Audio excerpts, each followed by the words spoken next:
VRChat, the next frontier. These are the experiences from Gunter's universe. His continuing mission? To seek out and connect with VR devs and passionate enthusiasts. To discuss theories, beliefs, and rhetoric of all kind. And to boldly go where no show has ever gone before.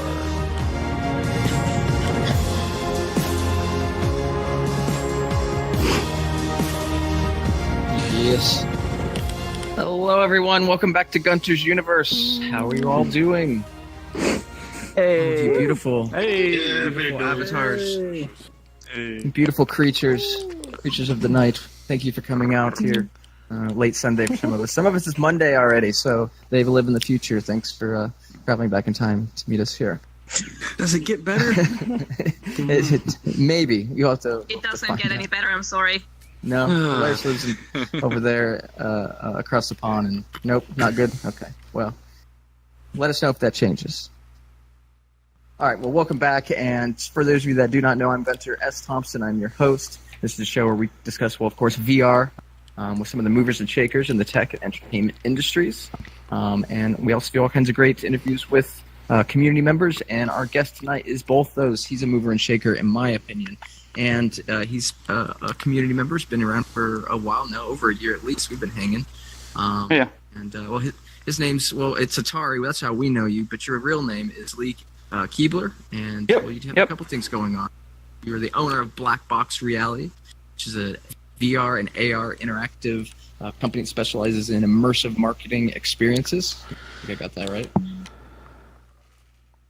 That's correct. As you previously worked in the music industry. Too bad we can't show some of your cool shit, but you're a DJ. Saw some of that. Look him up, Keebz.com. Some cool performance there. The silent disco I saw was amazing. So you worked in DJ, but you're also director of technology for will.i.am, who is the part of the supergroup The Black Eyed Peas. Everybody knows that.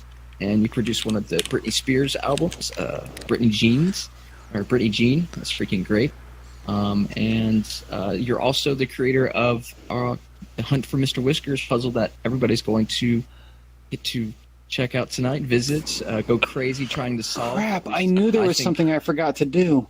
Oh, you don't mean... Oops. Wait a minute. I was supposed to do that? That was tonight, man. After the show. Not enough time doing world. Everything's great. No. No, I think you're joking. Oh, God. Yes, I'm joking. We went from 100 views down to 2. Yeah, it was all Mr. Whiskers. So that's coming. It's great. We'll talk about more of that later on.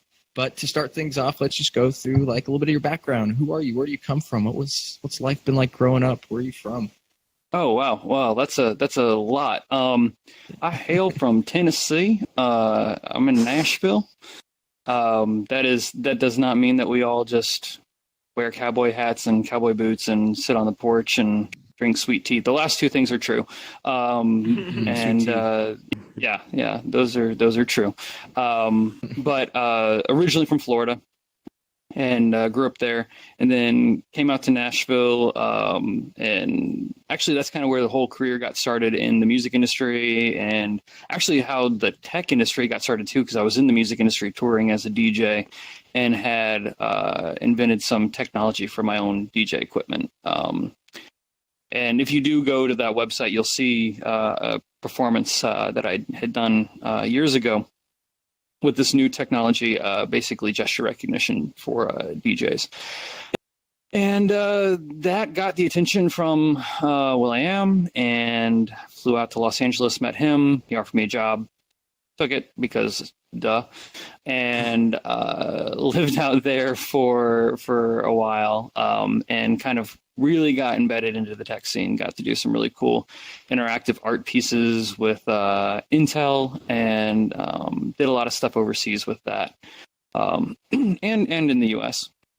But then I grew up personally, like my dad was a tech ed teacher, right? And he was one of the first tech ed teachers in the US. And so I was kind of always grew up in like this tech enthusiast life. And what was really cool about that is I was aware of VR, right, in the 90s. And I was one of those kids that how many people were, I don't know anyone's age here, but raise your hand if you were actually bought a Nintendo 64 when it was real, like when it was new. All right, there's Yep.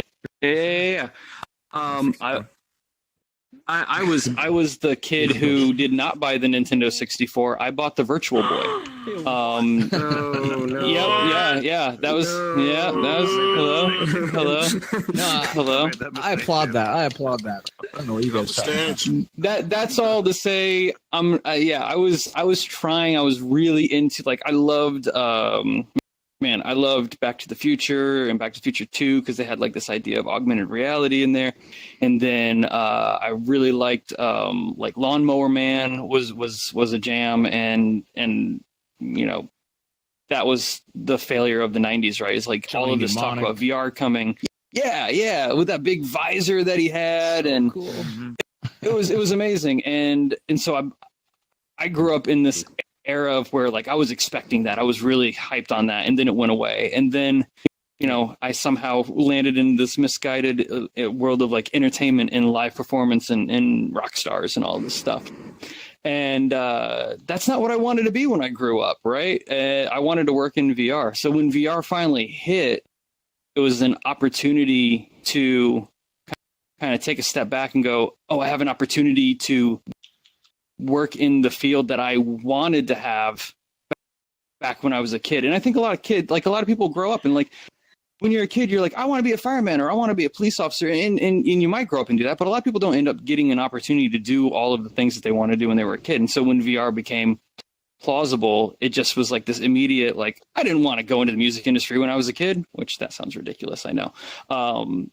Instead, it was like, I wanted to work in VR. So, you know, I kind of took a step back from the entertainment industry, still do it, still work in it, but decided that I was going to kind of take a kind of a leap of faith into the VR world, and was like an early adopter on the DK1 when it was a Kickstarter, and then got really hyped and just went all in when the first Vive came out, and that threw me right into this idea of, where does VR have a place? How do I manufacture content for VR? Specifically, I mean, there's a lot of VR games. For anyone who's like, oh, I can't wait to get on Steam and see what game. I haven't put any games out there. That's not what I do. I do a lot for, like, companies and industry and useful tools where VR expands past the stigma that it currently has of it being a video game or something that's kind of a budding social platform.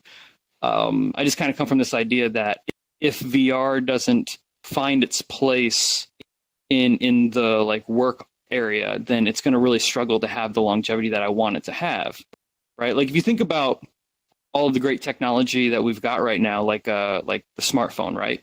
Well, you wouldn't have the smartphone without the BlackBerry, and you wouldn't have the BlackBerry without people using it in business, right? Same thing goes for the internet. The same thing goes, you know, even for, like, computers in general. Like, people were using, bank tellers were using them before they were like, hey, this would actually be kind of cool to have in the home. And VR shouldn't be any different. So until we're able to prove the value of what we're doing here in a situation like a large company, that's where that buy-in comes in. Now, I'm not talking about, like, going into, like, branding and advertising and all that stuff. That's not what I'm saying. I'm saying, like, turning into useful tools for, like, manufacturing, or going into something where you're able to actually save resources. It's an extremely, like, resource saving technology. And right now we kind of live in a world where that's really needed. And so that's the type of stuff that we typically focus on during the day. We also do a lot of, like, education for museums and children's museums and science museums, because VR is kind of like a real life magic school bus, right? Totally. Where we can put that into a place where, you know, kids can just hop in, and then we can, like, shoot them through the bloodstream or into outer space, and they can go learn about these things that, that's a thing that can be done. Prior to this, like, I grew up in an era where the teacher wheeled in the TV and popped in the VHS tape, and we watched the Magic School Bus, and that was the closest thing we were going to have, and we thought it was amazing. So, I mean, like, I can't imagine what it would be like to be a kid and being like, oh, we're going to go to Egypt today. Everyone pop on their headset.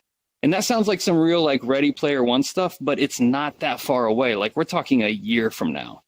And so I kind of just took that step back from all of the music stuff and all of the entertainment stuff and the stage stuff. I got a chance to do that. That was fun, and I'm still doing it. But I feel like if I'm going to make an impact in the future of even the entertainment, like the impact of the future of the entertainment industry, it's going to happen in places like here, right? And it's going to happen in places like these headsets. And so, yeah, that's a short synopsis of what kind of brought me here. There's a few things to go back to there. Well, just some of the stuff that resonated with me was that we're both from Florida, and we both bought game systems that panned out to be nothing. I bought a CDI, you bought a Virtual Boy. Oh, you had a CDI! Holy crap! Ridiculous. That sold Every less time I have a units than chance the to bring that Virtual up, Boy. I always do. Yes, exactly. I bring that up. It's happened a few times during the show. I've known people that have actually had it as well. So that's three of and you? where in Florida did you grow? Yes, exactly. It's terrible. I don't know why. Because it was a sucker for I don't know. They had one landline. No, Okay. no. I grew up on the Gulf Coast, like Tampa Bay area. Yeah, And that's where you're at now, I believe, right? No. I'm in Nashville. Oh, you're in Nashville. Okay. Yeah. No, I'm in Nashville, Tennessee. And it is like you wouldn't think, but a big tech mecca in a way. There's a lot of tech going out there. It is, but it's a different type of tech. You would think that it'd be a big like tech mecca for like entertainment or something like that, and it's not really. All Web the technology that we have is there's a lot of web dev, there's a lot of medical, right? Because we have Vanderbilt University. Vanderbilt is a huge participant in the medical field. HCA and a bunch of other stuff is there. But we're starting to see tech companies open small little hubs. Microsoft has an office here now. Lyft has one of their bigger offices here now. And there's just new ones that are popping up every day. It's been kind of interesting to watch that happen. There's also a lot of manufacturing, and that's where we found a good place and a good niche. And it sounds crazy, but like actually the first augmented reality app that I built for a client was in the tire industry. Bridgestone has their headquarters here, so there's a lot of tire industry here, and that sounds totally strange, but then when I explain the app, it makes sense, right? Like, so there's good AR and there's bad AR, and I see a lot of bad AR. Bad AR is like, okay, this is my target, right? And I'm going to take my phone and I'm going to point it at it, and it's going to pop up the new widget that we're building and spin around and give you a bunch of text and information. I've seen that app a dozen times. If anyone's currently building that, watching on Twitch, or if you're in the audience, if anyone's currently building that application, just for the love, stop. It's a bad application. Don't feel bad about it. It's just a bad application, because ultimately you're making handing someone a pamphlet really hard, right? And you can do the exact same thing, just handing someone a pamphlet and not being like, hey, here's our QR code, which also QR codes, stop. No one uses them. Then you have to go download this stupid app, and then you hand someone this piece of paper, which could have been the freaking pamphlet all along. There's this whole process to getting to this one experience of a bad augmented reality application. And I've seen that app so many times, and it just has gotten to the point where I'm pulling my hair out. Now, so what's a good augmented reality applications, and how did I do that with a tire? So I don't know anything about tires. Like, frankly, one car, and half the time I take an Uber or a Lyft. And so the tires are round, they're made of rubber, and you put air in them and your car goes forward and backwards. That's about the extent that I knew going into this. But the thing that makes tires different are like treads and the belts that are within it. And you can't see the belts, all the stuff that's like inside the rubber. And so we built an augmented reality application that when you pointed it at the tire, a real world tire, it would highlight a part of the tread. You could touch the tread and it would peel the tread back, and you could actually go through all of the belts. You're cutting into the Z space of a physical tire. Now you're actually augmenting the reality of a real world tire. That's something that you can't do by handing someone a pamphlet. That's something that you can't do and letting them interact and go through all of them and see all of the different explanations. That was where we found a lot of like our approach for how we're making our augmented reality. And then we grew into VR through like stainless steel manufacturing and stuff like this. Seriously, it's cool to work in it. It's not like super sexy like projects, but they're very practical. Another one was some kitchen applications. So I never thought that. I never worked in a kitchen. I never worked in a fast food restaurant. I was never a restaurant server or anything like that. And I have nothing but the utmost respect for the people who work in that industry, because I have a better understanding of how grueling and hard it is. But one of the things that a lot of these companies that make large, heavy objects, and that can really be anything. It can be anything from like earth movers or bulldozers or safes or anything that you think of, right? These large, heavy objects all have like a trade show or something like that, or they have to go through design approvals. And to do that, you have to take these large, heavy objects and move them from here to there. And that's really, really expensive. Something that unless you work in that industry, you never think about. I never thought about it. And so showing a company trade show is quite a thing. Yeah, especially if you think it's like a kitchen that's the size of a commercial kitchen, like something that you'd put like an entire Burger King, right? Other than the seating, you're talking about taking an entire fast food restaurant or commercial kitchen and taking it to freaking Orlando, Florida. That's not an easy task. And then you think about all the companies that do this type of manufacturing. They all have to do that. So I had this idea of like, well, okay, what if we didn't take the kitchen? What if we just took a headset? And then that headset could have all of the kitchen designs, because then these people that are doing this manufacturing, they're only taking one of their designs. They're not getting a chance to take all of them.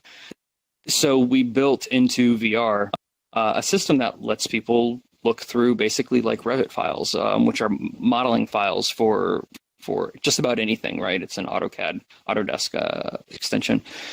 And now we're able to move these things around, and that was a good hit for like trade shows, because it cut way down on shipping, and it was really resource saving, because sometimes stuff gets damaged in shipping and then it's just you throw it away. And so just that alone made our company financially viable. But then they started getting the idea of like, well, what if we start designing kitchens in VR? What if we start designing bulldozers in VR? What if we start designing these huge like safes in VR, these big heavy things that take a lot of like resource and material? And then all of a sudden, I don't know how many people here are in the US, but then, we just slapped a tariff, I think, on like steel, and that makes steel more expensive, right? And now we sell a steel alternative, and it's virtual reality. That's a weird thing to be able to say that's the world that we live in right now. But like VR is a great place to connect for everyone who's in here and the friends that I've made, right? But it's also a resource saver. It also keeps people from having to use real world goods. It starts as a digital file anyways, so why can't we jump through a lot of that approval cycle without having to like throw stuff away, like or reuse it and recycle it? Now we can just kind of get it closer to being right the first time.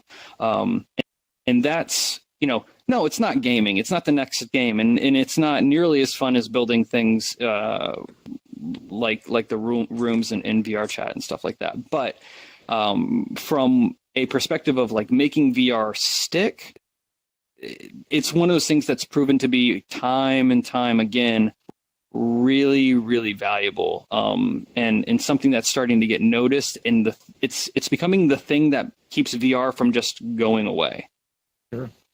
Yeah, it's really important. Enterprise is going to be a big deal, and it has to be a big deal. It can't just being born out of games or out of a game engine. Sure. Here, but well, I think that's part of why Microsoft's got such a huge head start, right? Everyone's kind of like, well, why doesn't Apple have a VR headset? And I know there's articles talking about some VR headset that they keep hinting towards. I don't know if that's true or not. I don't work at Apple. I don't know anyone at Apple. But Microsoft had a huge head start because they made the decision to invest in games, right? Where Apple, and this was a Steve Jobs problem. Steve Jobs said, we're not going to worry about games, right? And what I don't think was known at the time, it couldn't have been known, is by not worrying about, not supporting games, you're not supporting simulations. And if you're not supporting simulations, you're not supporting the future. But if you think about when that decision was made, I mean, that's a pretty strong crystal ball if anyone knew that was coming. That's a good point. What other things does Black Box Reality do, or what have you guys created? Well, like I said, we do a lot in educational content, which has been that's been kind of the fun creative outlet, because you start trying to create things like we're working on a dinosaur simulator right now. It lines up for like science museums that have VR capabilities right at the launch of the new Jurassic Park world movie. So that's going to be, I kind of like that timing because I've talked to a couple of these museums, and as soon as another Jurassic movie comes out, kids' interest in dinosaurs just skyrocket, and then they have maybe a couple bones that they could show them or some like animatronic dinosaurs, but nothing where it's like, cool, let's go learn about that. How big is a kid standing next to an actual Tyrannosaurus, right? And so we get to work with scientists to make sure that all of our data is right. So that's kind of cool. We get to take them in and out of like headsets, and they're like, wow, that was really awesome. But we just did one on bees, and they're like, yeah, bees don't really fly that way, and we had to go back and fix it and stuff like that. And I was like, I don't know how bees fly. And that one was really funny because this is honestly going to be true. We were working with this museum, and they're like, we want to do a simulation about bees, teach kids about bees, and I'm like, okay, cool. So we sit down and we do this round table with them, and we're like, all right, what do you want to talk about bees? Like, what interests you? And like, we want to do how honey's made. And I just looked at this director and I said, they throw up. I think they actually throw up on each other to make honey. Are you sure this is? And I kid you not, the answer, I was expecting them to go, oh yeah, we didn't think about that and stuff. And she goes, no, it's really cool, right? I think it would be a hit. I was like, I'm gonna have to make a bee barf simulator. Oh crap! You said it wasn't any fun. What do you mean? No. This will be on Steam soon. I know it. It will be fun. And in fact, we did a different bee simulator for that, and the reason being is we couldn't get the vomit physics right. So that's true. These are the things that I struggle with in my real life. Okay, everyone's laughing, but bee vomit physics are an issue, and the graphics cards aren't really there to make it believable. So that's going to be physics. Yeah, it's like liquid physics, but it's got to be chunky. And so, oh my god, it tastes delicious. Detail, please. No, so we're actually gonna we're gonna release that one next year, and yeah, we're gonna look at doing that when we get because we were actually having to build these on like 1070s, and I think the 1080 Ti's can handle it now, and so we're gonna do a graphics card upgrade so we can do more heavier physics in VR, make a little bit better experiences next year. Yeah, it's a small scale, like the micro. I assume physics works different, or I don't know. Yeah, differently in that case. Yeah, right, you learn how to just fight your own battles on those. Pretty cool stuff. Let's move over to entertainment then. And we were talking the other night about, well, this is what we're doing here. We're trying to entertain a few people, or maybe a lot of people that are watching. I'm using shadow puppets. We spent all this money so you could entertain you with shadow puppets. Well, we were talking about like the future of superstars. You working still part of the entertainment industry. You work with some big stars, and we mentioned will.i.am, Britney Spears, and just the future performance. We're performing here. I'm not a big star. I don't plan on really becoming that, but there probably will be big stars to come here and utilize this technology, or they'll kind of start here. You'll never even maybe know their real life persona, what they look like. I disagree. I think I actually, with you not being a star, personally, like we talked about this. This was part of your idea. Yeah. No. I disagree with the idea of you not being a star. In it's one of those things where I don't think it just you don't know what's going to happen until it happens, and it happens by doing things like this, right? Like I was checking out, the show back in 5.3 when it was pretty much open door, and you were trying to get people into it, right? And now you have to curate how you put the room together, and it's got a Twitch stream, and all these other things are going on. And those are the little things that take place that really start causing, for lack of a better word, a brand to kind of stick. And so, yeah, I spent a lot of time on mini stages. In fact, all the way through college, I was on a tour bus. And my dean of students basically had an agreement with me saying, you know, as long as you're passing your tests and you're doing all of your homework and you're passing your exams, you can stay on the tour bus because that's ultimately a better opportunity for you. So I grew up in like going through college and doing all of these large shows, everything from, man, I've done everything from like really bad basement shows to huge arenas. And doing that, you start realizing some of the things that are they're keys to people creating a name for themselves.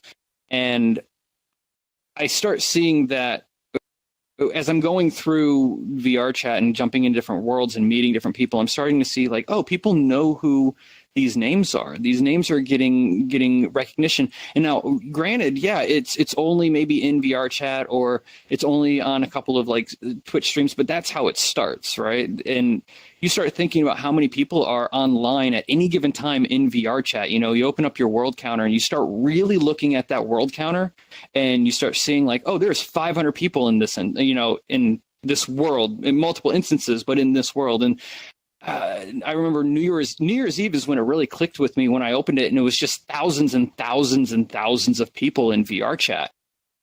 Or I'll walk into a room where it's got happily people, not like the room's filled like a karaoke night. Look, I live in Nashville. In Nashville, karaoke is a competitive sport. And sometimes it gets, and sometimes it's a contact sport. And you go to this karaoke bar and it might have like 10, 15 people. So when I show up into VRChat and it's just normal people up there doing karaoke, but it's got 50 people in a room, or 30, I guess. Or there's a karaoke room going on and I can't get into it because it's got too many people in it. That exclusivity, that desire, that's the thing that starts making people recognizable. And I mean, I firmly believe that things like what you're doing with Open Mic Night, people are going to get discovered that way. It might not happen this year. It might not happen next year. No, it'll probably happen next year. That's just how technology starts promoting brands. Case in point, I would have never had the upper part of my music career without YouTube. And I'm not like someone who's got a bunch of like YouTube views. That's not what happened. I was living in Nashville. This was back in 2012, and I was literally renting a room in someone's attic, right? Like that was the life. Like I rented a room in an attic, had no money, didn't know what I was doing with my life, but I was a DJ and I had just gotten off the road and it was sluggish and I was tired. And a friend of mine had a nightclub, and it wasn't like, ooh, he had a nightclub. Like it was kind of a dive nightclub. And that nightclub also had an attic with a lot of space. And so he's like, he knew I was working on this DJ technology. So he's like, you go ahead and use the attic for that. And I'm going to build some stuff as well. We were both kind of gearheads at the time. And so I was spending a lot of time in this attic, which was above a nightclub that was basically a death metal bar. So, I mean, just mind numbing while I'm sitting there trying to like solder crap and stuff, and that's metal bar, and like no air conditioning, and it's August in Nashville, and I'm sweating, and there's like computer parts all over the place, and wires, and I went through something like I broke like 3 or 4 connects trying to get this rig to work, and finally got it to work, and I showed it to my friend he was working on this LED. At the time, it was a lanyard, but we were trying to get it into a wristband that had 3 colors of LED and had an RFID chip in it, and we could turn it on remotely, and I could use like gesture recognition, like a Connect to like throw colors across an audience if they were all wearing it, and the idea was the audience would become like a screen, right? And each person was a pixel because of this controllable RFID LED wristband. And so we're both like slaving away in this hot, unair-conditioned attic. And we finally get done, and we kind of end at the exact same time. And there was this other guy who was coming in and out, and he was working on this headphone set that would allow you to switch between channels. And I swear to you, this is a true story. One day, we decided, we need to test all of our tech. And so we're going to just test it all at one time, do one show. And so there was, does anyone remember Beat Mart? It was like an EDM like music store. back in the day? No. Okay. Yeah, exactly. So Beat Mart was hosting a show at this dive bar, and we're like, okay, well, we'll take the first 30 minutes of it and test our tech because it fit into this EDM performance world. And so I did a 30-minute set. I used this gesture recognition rig. I still had my turntables, right? Because I grew up as a turntable DJ since I was 15, like scratch DJ. But all of my effect processing, instead of it being like a knob and then the DJ throws their hands in the air and you're supposed to cheer for them, I thought that was stupid, and other people did too. So I put like all my reverb and all my effect control here in like three-dimensional space. Doesn't sound too futuristic today, but you understand this is like 2012. No one's seen anything like this. This didn't exist. And so we were doing that, and I was working on these wristbands with LEDs, and my other friend was working on these headphones that would allow you to switch between DJs when and in a room. So we do this 30-minute set, and they film it, and that's the performance that you actually saw online that you weren't able to show. And so I do this set, and then someone had filmed the set. They showed up and they shot it because we were going to try and market some of these pieces of technology, and then uploaded it to YouTube, and I went to sleep. That was it. I woke up the next morning, 6 a.m., and my phone was just blown up. And I had emails from will.i.am, from the Black Eyed Peas. He was flying from London back to Los Angeles, and he somehow saw, and the video didn't go viral. Like, it literally had 6 views, but one of those views was will.i.am. Like, no one's seen this video, but Will saw this video somehow and was just like, oh, shoot, this is dope, and shot me an email. And then he afterwards had to convince me that he was will.i.am because his email's not william@william.com, right? Like, that would be too obvious. And he's like, no, this is who. So his management finally had to call me and be like, no, this is actually who you're talking to. He wants to fly you out to Los Angeles. Do you want to come? If you don't, we're totally. And I was like, no. Now that I know, okay, yeah, I'll go. And so that's how I ended up going with him, right? And if it weren't for that video being on YouTube and discoverable while he was flying in an airplane, that would have never happened for me. Now, subsequently, that video was also seen on YouTube, and the wristbands are now a company called Glow Motion. Glow Motion is all of the wristband LED electronics that you see at every Super Bowl for like the last 3 years. That company got purchased and blew up, and like they did the Olympics, they've done the Super Bowl, they do all of the lights for Ariana Grande, they do a lot of the stuff for like Taylor Swift, all this stuff that's happening in live events where you see the audience getting lit up. That's Glow Motion. That was the wristbands that we were working on in this attic. And then the third guy who was coming in with his headphones, he started silent disco with those headphones. So now he's at Lollapalooza, and he's at like Coachella, and he does Bonnaroo here in Nashville. And so like all of these things happened because a bunch of dedicated people were doing something they were passionate about in an attic and willing to sweat it off, right? But none of it would have happened without someone being able to find it on YouTube, right? So that's just living proof of this concept that things like what's happening here, the fact that this is Twitch streaming, the fact that these people know each other and they're not afraid to like go up on a stage and sing, even though they might be in the middle of nowhere. They could be in Antarctica, and as long as they have an internet connection, they're connected to, Gunter, they're connected to me or someone else. And I guarantee you there are famous people inside of VRChat that aren't using their name that you don't know you're talking to every day, right? That's the level of anonymity. I mean, yeah, how do I do air quotes? Is it this? Yeah, famous people. I've never had to do that. Yeah, famous people. I don't know. It's not. Yeah, there we go.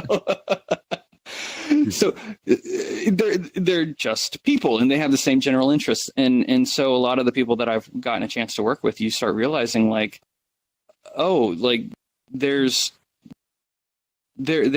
watching YouTube because they're bored. They're the same. They're streaming Netflix and watching, Lost in Space right now, just like everybody else.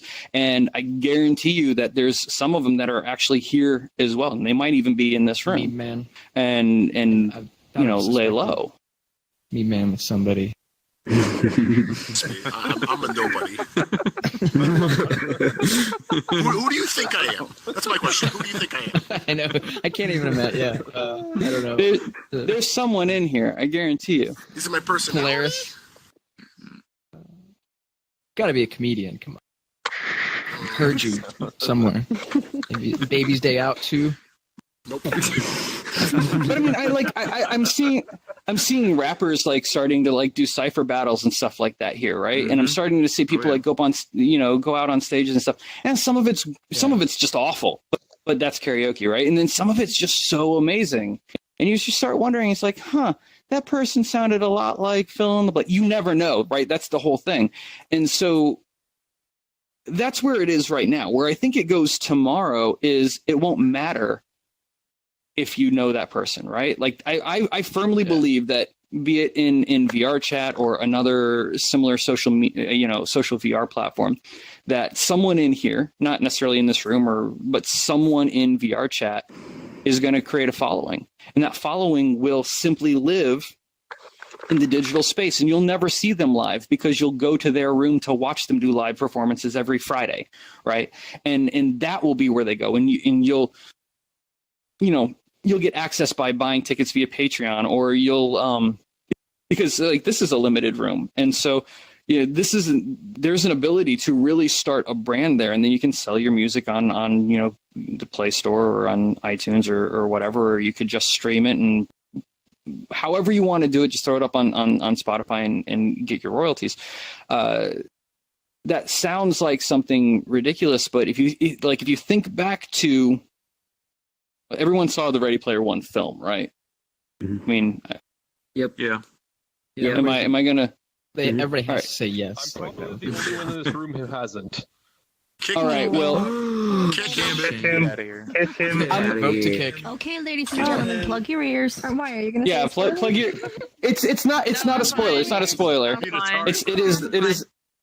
It's not a spoiler. But there's this point where the main character Parzival, it becomes really well known, and he has to then go and put on a second avatar, so people don't recognize him, because it's like, oh, you can't walk around in your normal skin. Like, this is part of the film. It wasn't really, I don't remember it being in the book at all, but it was one of those interesting ideas that's in the film of like, oh, there's a famous person, there's a known person that only is known in VR, and this kid is super famous in the VR space, but you go back into his real world and he's in some ratty van in the stacks. By the way, go visit the stacks. It's a room that I built. You'll understand it better.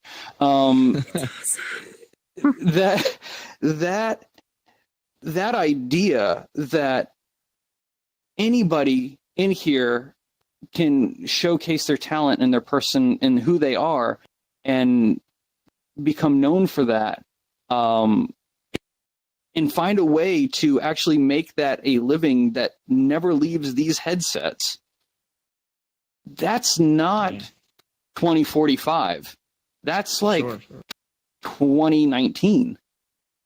Well, I think we're going to go there. I think that's where a lot of this is going. It's a big part of why I didn't completely remove myself out of the music industry. I'm still songwriting. I even had cuts, recently. But I believe that by knowing and understanding this industry, this virtual reality industry better, this business of realities, really, that's the paradigm shift that's coming, where there will be famous people. My parents don't understand YouTube stars. Like, they don't understand it. Sure. Yeah. Right? They don't get it. They don't even understand that these well-known YouTube stars have found clever ways of making money. And I'm sitting here going, well, if you don't understand YouTube stars, you're really not going to understand VRChat stars. And that's not really become a thing yet, but it will. It's going to be a thing where people are just, your personalities, they're super hard to hide, even in VR, right? Like, if you're an outgoing, outspoken personality, you might hide in the back for a little while, but once that personality breaks out, once people like get to know you and they're like, oh, this is a cool person, and then they're like, oh shoot, and they're talented, man, that girl can sing, or that guy can rap, or that, once we get that far, we're going to see this idea of stardom. There we go. Hit the digital world, where you're going to like, oh, I know Gunter. He's got that really crazy sci-fi avatar. And they won't even think of it as the avatar, because really, when I think Gunter, I only think of that avatar, the one that's like multicolored glowing, right? But like, you have an identity. You have a brand in here. And whether you expected it or wanted it or not, you're the Jay Leno of VRChat, right? and that's just the way it is. I know that's not probably what you signed up to do. It's true. But like, if there's a talk show, right, or we can say like, I don't know, Jerry Springer, Phil Donahue, I don't know. Pick your favorite talk show host. Whatever makes. but that's the thing is it's a known brand, and it might be small now, but I mean, I don't think it's small at all. I think it's a really big freaking deal, and I think we're going to see more shows like this. And I look forward to people looking at what's happening on Gunter's Universe and going, "Oh, I could make my own show." Yes, go do that. Like, go start your own show. It's not competitive, right? Like, you're always going to have your show, and as long as your content's good and you have the right people on and it's interesting, you're going to have people coming into it. But I'm looking forward to people doing like shows that are about specified things, like, oh, I want to do a show about, I don't know, retro gaming, or I want to do a show about where, what, I don't know, dance troops in VR. I have no idea. Pick your poison or whatever it is that you find interesting. That's a thing that's coming. And I see not only people utilizing it to kind of express themselves, but I also start to see businesses using it to kind of infiltrate, because businesses will follow wherever the people go. And I really respect VRChat's stance and kind of their code of ethics of how they feel about that. But that they're going to come. They're coming, right? And what they do with it, that part I can't predict. They came to Second Life. Yeah, they're going to go where all the people. Yeah, businesses, brands go where people go. That's what has to happen. And if this is where people go, and people are going here, I guarantee you there's a study being done at some marketing agency going, okay, I don't understand the red little Sonic characters, but it's hot. We got to figure out how to make it sell Kit Kat bars, right? Mm-hmm. Nothing against Kit Kat. I just pulled a brand out of my head. But if you think that conversation's not happening, like, yeah, there's a marketing company having that conversation about their brand. Like, there's going to be a Kit Kat Knuckles here in the next hour. I can feel it. I shouldn't have said that. I'm so sorry, world. What have I done? You need a break from the way. You need to take a break from the way. Oh, no. Oh, I said the word. Shit, you brought up the image, and I said the name. And I feel like the meme has a bit of racism to it. I mean, that's what. Yeah, we're doing that shit, guys. You can't control the memes. No, you can't. Where am I, Avatar? But I mean, that's the thing. Is like, memes are nothing but advertising, right? Like the "Where's the Beef" commercial, or the I grew up with the Budweiser. What was it?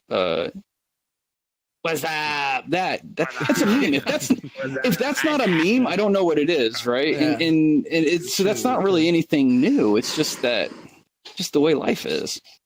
Yeah. Just when there's now, like, I don't know, lovers of meme subreddits, and there's a meme man behind you. Hi. Kind of. Hi. I am so sorry. I shouldn't have said it. I shouldn't have said anything. I need to learn to keep my mouth shut. All right. So let's dive into some of this stuff, like will.i.am, Brittany. What was it like working with will.i.am and being his director of technology, right? Like, I know one of my coworkers, Adam J, was wondering if, like, him getting into 3D printing, and I think he came out with some kind of endorse some 3D printer, or maybe back to something because of maybe some of your influence.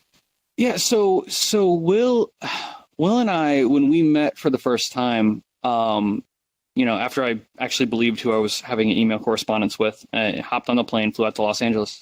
When we first met at the first time, man, we just hit it off. Not in an approach of like, oh, you're famous and I want to be your friend. Like, we literally became friends. He became family really quickly because we had a lot of same general interests. We were building a new recording studio, and I remember we were sitting just at a table just like this, but it was everything around it was destroyed because it was in the middle of construction. So we're just in dust. And it's weird to think that you're like with one of the more famous people in pop music sitting at a folding table in a under construction, basically what was a converted warehouse. And everything's just dirty. And he's like, man, what do we name this place when we get done? I don't know. We kicked around some names, and he goes, we were both really big Back to the Future fans, and we kind of both at the same time hit on this name. We're like, why don't we just call it The Future? I was like, yeah. And then he looks at me, he goes, so when we're not here, we can say we got to get back to the future. And like that's actually how we named the building, because Will is like myself is a huge Back to the Future fan, like just like huge Back to the Future fan. And he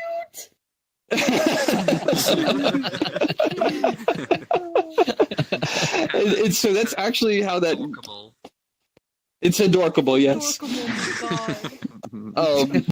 But like people often like look at Will and he's like, oh, he's like a hip hop artist or he's a pop artist. He does a lot of EDM stuff and things like that. But he got a really unique opportunity. And he talks about this a lot, but you have to like look at more of his like philanthropic work, which is very heavily in education. He's a big proponent of STEM or STEAM education, as am I. And so he works a lot like with the Los Angeles public school system to continue teaching STEM and STEAM education in what would be considered underprivileged schools. And he supports that almost completely. Like that, a lot of the support that happens in Los Angeles pretty much comes from him. Like he's so passionate about it. And he's one of those rare guys that like, yeah, he's made a lot of money and he's this big famous person, but he then takes that and he does things with it that you never hear about. You never read an article about any of this. It's never what's talked about. Right. And that's because he wants to like promote it without it being about him. And so his work in STEM and in STEAM, he does a lot in robotics, and he sponsors high school robotics teams to go do competitions in like China and all this stuff that you never read about, because he got the opportunity growing up to go to kind of a science magnet school. And when he was growing up in East Los Angeles, he was bused all the way to the Palisades to go to this really he just got accepted, and so he was able to go do this. And so he's always been really passionate about bringing technology back to the inner city schools, to the underprivileged schools, to bring it. He believes, and I believe as well, that if you take that technology and you give it to kids, they're going to tell you things that you can do with it that you never even knew was possible, right? And that's how progress really speeds up.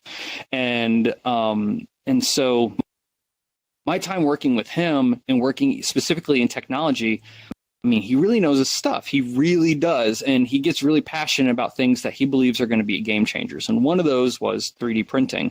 And so he had partnered with one of the early 3D printing companies. It was called 3D Systems. I think it was 3D Systems. And so they build really big printers, like printers that you can like make furniture out of. And the idea was, you go into the studio, if you're renting the studio or whatever, and you're recording your album, maybe you had this idea of, oh, maybe there's this cool, I'm writing this song, I'm recording this song, and I say this line, and I'm speaking from like the perspective of maybe like a Ariana Grande or a Britney Spears or like a female pop artist. Like, I just wrote this song and it's really cool, and it has this line about a necklace.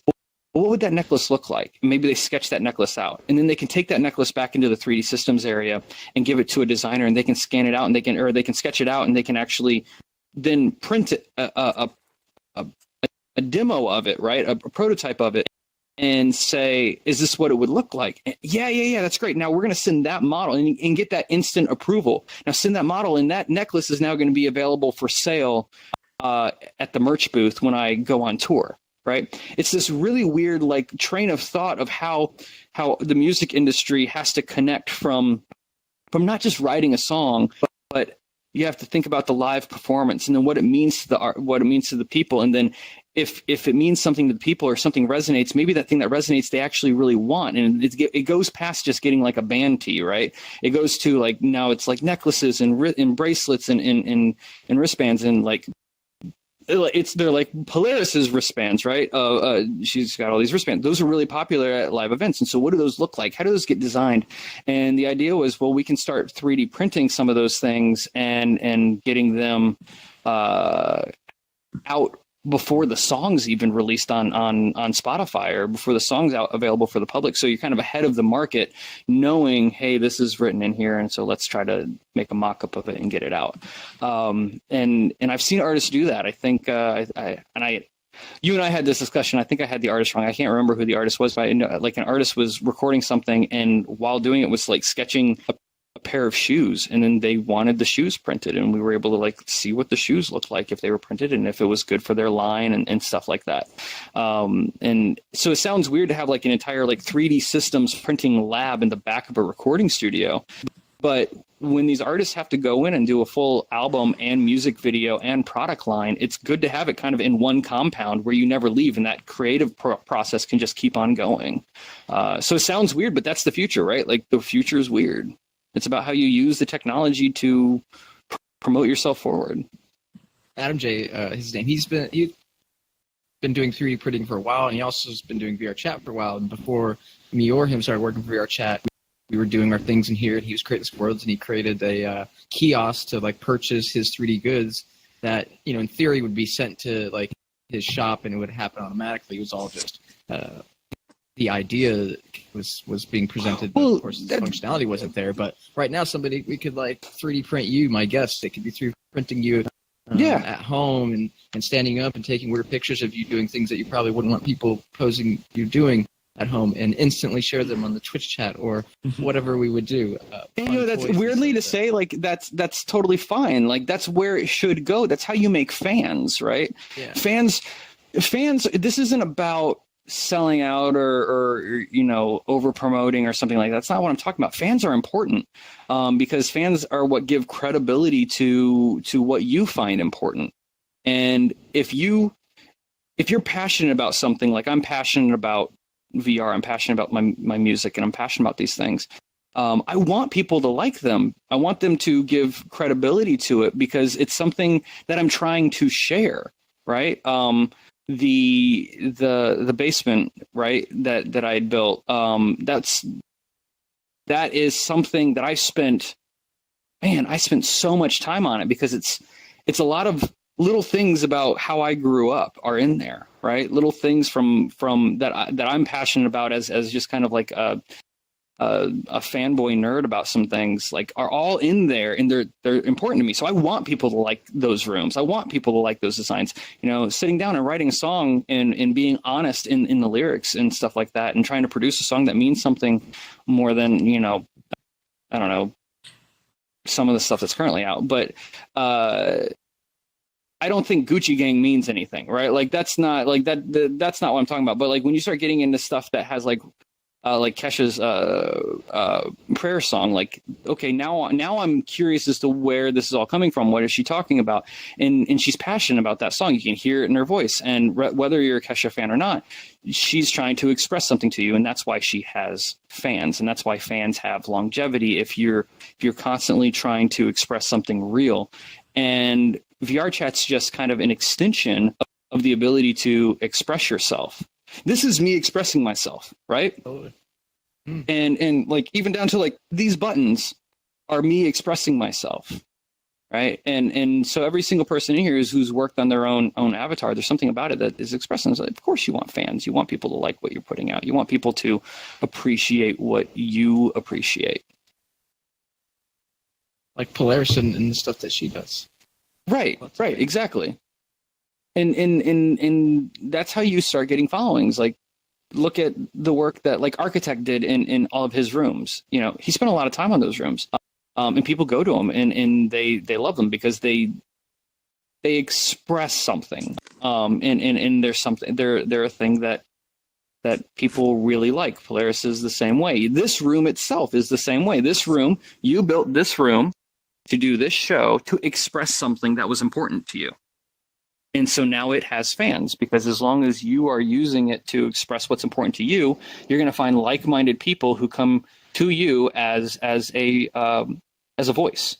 And that's just the way it's going to be. It's worked. I found a lot of great, cool, like-minded, lots of friends now. It's really fun. We're just here for the memes. Yeah, just for the meme mans. Memes.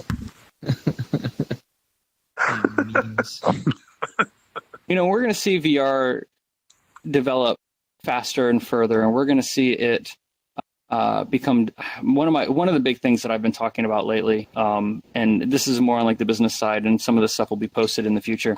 I've been giving a lot of talks about like how to design good VR, and what that means. In fact, there's it should be posted in the next 2 weeks. I don't know why it takes so long to get these things posted, but a couple months ago I did a TED Talk that was really just about designing realities for the real world, meaning like for normal people.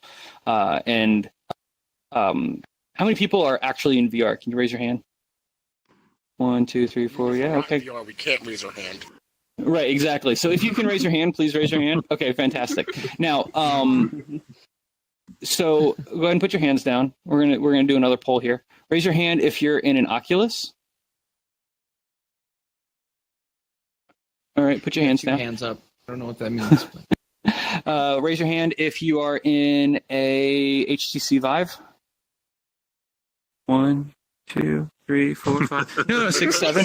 No. I'm Five's over there. So here's a Windows. Okay, there we go. I know there's one. Anyone in a Windows headset?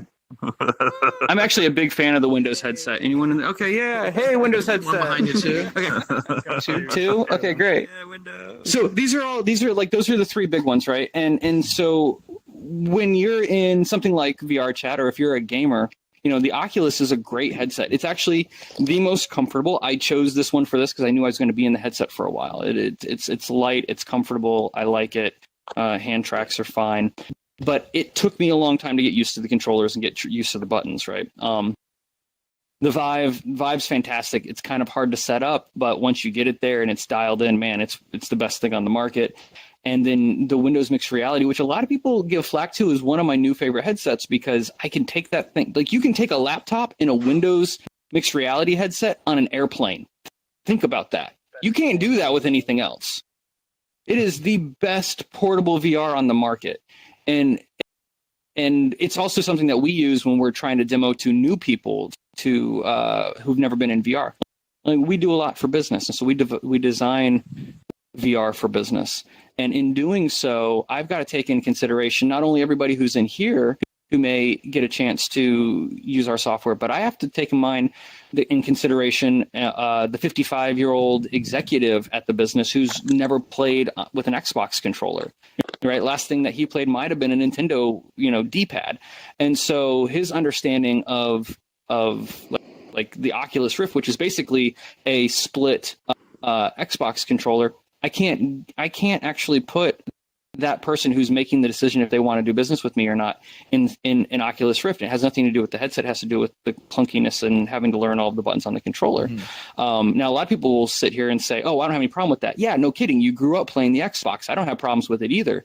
But, the 55-year-old executive from, fill in the blank of whatever Fortune 500 company, they don't understand these controllers, and nor should they.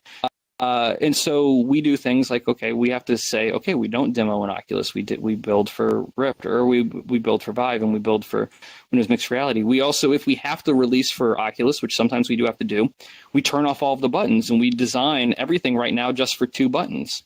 That way they can't get lost in it. And this is for creating like enterprise solutions for VR. Now, for all of us, you're sitting here going, well, how do you do all of the functions? Well, the answer is you just don't. That makes it really hard on us and in my team of developers to have to step back and have a little bit empathy for the person who's never been in VR before, to design for them so they don't get overwhelmed. The last thing you want is for new people in VR to go, this is too complicated, and take it off and never go back to it. Because if they do, this art form will die. It will die, and it will die very quickly. And so it takes a new step of saying, okay, I'm going to build a piece of software. I'm going to build a simulation. VRChat doesn't have to conform to this because it has gamers. But I'm going to build a simulation that's going to be a useful tool to someone's business. And I'm only going to use the trigger buttons because those are the only ones that I know that they can find. I'm going to disable everything else so they can't screw anything else up. That's the type of like simplistic design that we have to get back to. We kind of dived headfirst into VR, and until we have access to gloves, which for whatever reason we still don't really. I mean, I know that there's a couple like dev products that are out there, but I'm saying commercial access to things that I can buy in bulk. We've got to have a very simplistic approach to teaching people, leading people into VR. If we want them to adopt it as passionately as we have to be as passionate about the UI UX experience as well. Anyways, I'll probably throw that into the Discord when it finally gets posted. But I don't know. It's just something that I've been really passionate about. Of people who are like talking with developers and saying, hey, let's take a step back and don't try to throw everything you can into the system. Let's start with simple things that have value. And then once you're there, I mean, it's kind of like VRChat, right? When it launched, it was just trying to get people in a room so they could talk to each other. And now you're about to bring on Playmaker, and that's just where it's going to get bananas. BANANAS. Sorry. When Playmaker. That's just like that next level. I think you're hitting on like intuitive design. Things need to be very intuitive, very natural. You shouldn't have to be using lots of menus and custom overrides necessarily and all this stuff. It's no, and I understand like easy for anybody to express themselves in all this amazing ways that we do now. But absolutely, a lot more intuitive ways. It's coming. It's already been happening. It's getting easier and better.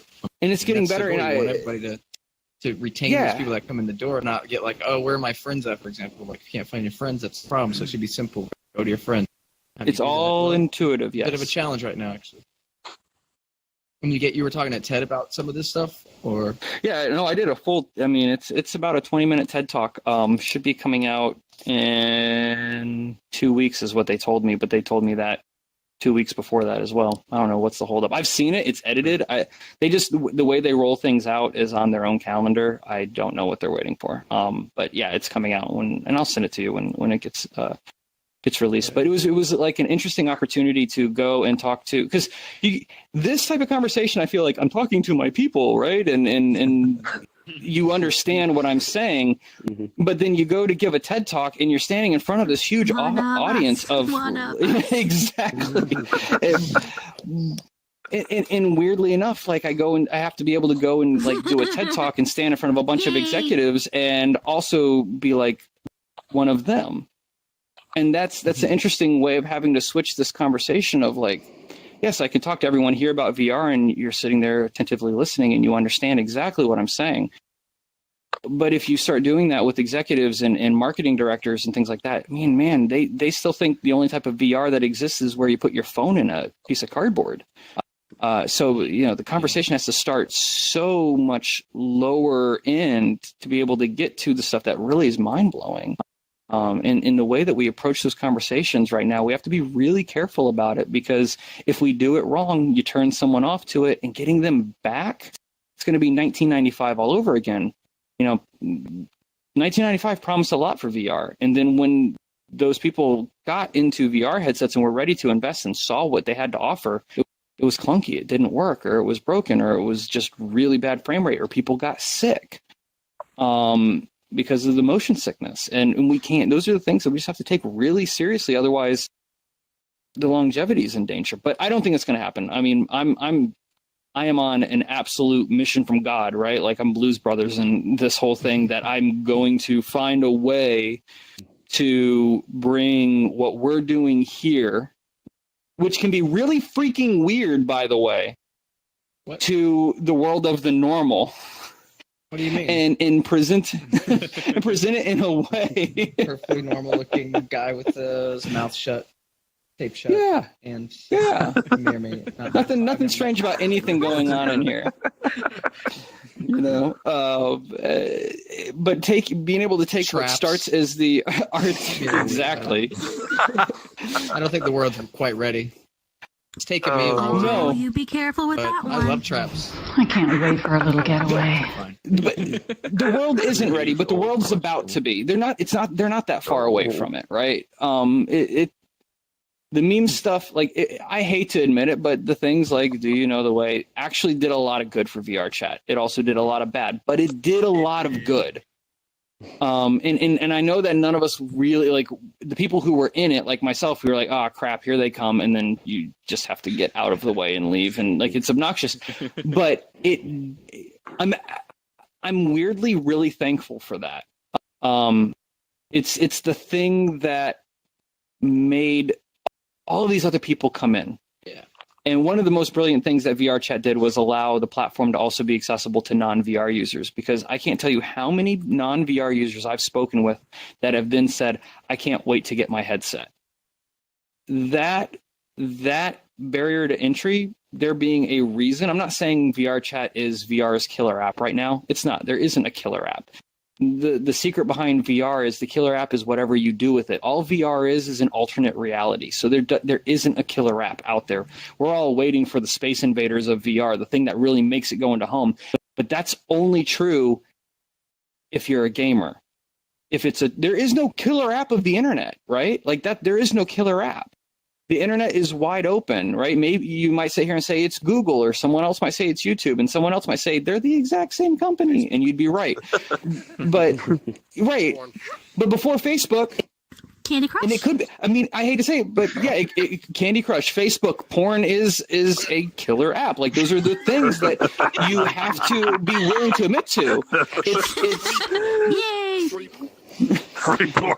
It's Reddit, or for some people like the news or whatever. Like everyone has Wait, their Am I their lagging? killer Or app. did you say what I think you said? You're lagging. Yeah. You're innocent. It's only lag. Speaking of Candy Crush, though, sitting across the table was the creator of Candy Crush, way back episode of VR of Gunter Universe. So you never know. You never know. But no, I mean everyone has their thing that they use. I mean, a lot of people spend a lot of time in VRChat, and for them, VRChat is their killer app. You know, great. That's that person's. That's what we're going for here. That's what we're trying to talk about. You know, for me, I'm trying to build a software systems that's a solution for design and for manufacturing. That is, for many people, the most boring application that VR could ever be used for. But there's people out there where that's their killer app, and we just have to take that approach and say, okay, so how do we build for everyone? How do we, VR, the internet is for everyone. VR is also by extension for everyone. You don't have to be a fanboy about like an anime channel to be in VRChat, even though that helps, right? Like that has to be part of the conversation of all inclusive, right? And I think that's one of the great things about VRChat is the ability to be yourself and to be able to have that all inclusive mentality and to then go out and perform or to be yourself. And I know that there's been like stand-up comics and there's been all types of stuff that are happening. And these things are so absolutely important. It is absolutely the way people will communicate in the future. I believe it. You ain't got to go anywhere either. We all can just teleport here, be amongst each other.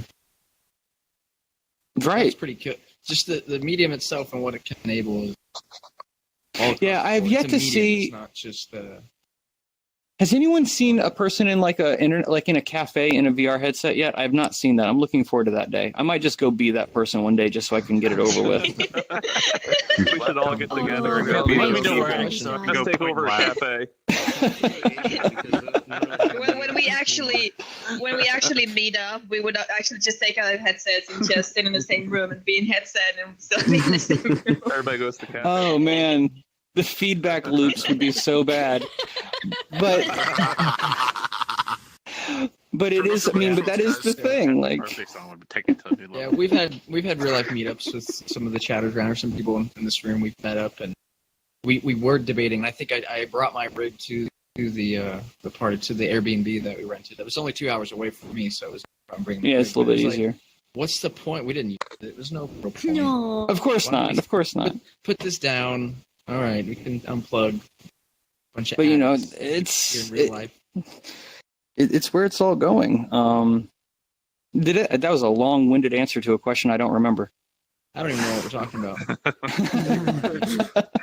I'm getting losing track of this thing.